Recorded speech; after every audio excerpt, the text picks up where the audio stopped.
Aí, velho. Esse aí é o outro que o Nico pegou, ó. Pegou um grandão agora. Tá vendo aí, ó? Pode tirar, Nico. Pode tirar e guardar no gambão lá. Aí, ó. Aí, Nico, ó. Tá vendo aí, ó? Tá vendo, velho, ó? Você tá perdendo. Você não veio, ó. Você não veio, velho, ó. Aí, pode tirar aí, Nico. Pode tirar do coisa. Aí, velho. Sabe quantas vezes que ele já pegou? Acho que é 9. É quantos, Nico? Você pegou já? É... 7 aí, ó. Pegou 7 com esse aí. Esse é o 7º.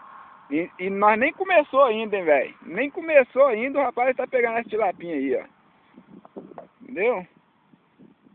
Daqui a pouco ele vai pegar o cambão ali pra você ver o tanto que já tem na sacola já. Ele tem dente afiado. É? Aí. Aqui. Deixa eu ver. Isso. É. Aí, ó. A boca do bicho, ó. Tá vendo aí, ó? Ó o bocão. Mexe pra ver. Coloca no cambão lá. Olha lá o cambão lá. Tá vendo aí, né, velho? Isso é só pra você... Isso aí é uma aula pra você, viu? Fica aí em casa aí, ó.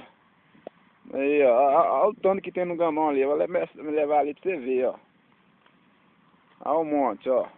Olha um monte, pra você ter ideia. Deixa eu chegar mais perto pra você ver, ó. Aí, ó. Tá vendo aí, ó? Só coisa boa.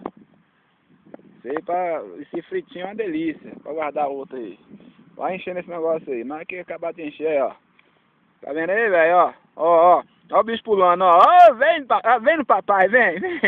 Vai guardar lá. É mais grande que o seu, tem. Hã? Do mesmo tamanho. Ué?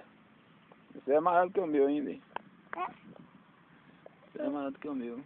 Vai guardar lá. Vou parar aqui, depois eu vou filmar mais.